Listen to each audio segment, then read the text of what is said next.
So for today, I'm going to teach you how to transfer money from bank debit card to your Cash App. So first, you need to open your Cash App application, and after that, you need to tap on your balance located on the leftmost of your screen. And after that, you need to click the linked accounts. And then under the linked accounts, you need to click the plus icon, which is the linked debit card.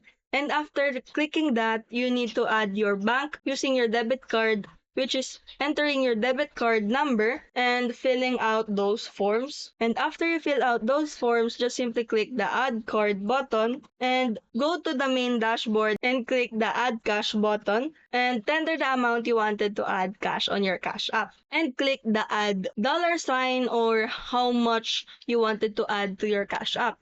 And now you're all set. That's how you transfer money from bank debit card to your Cash App. If you found it super helpful, don't forget to smash that like button and subscribe so you never miss a new video. Stay awesome, keep learning, and I'll see you in the next one.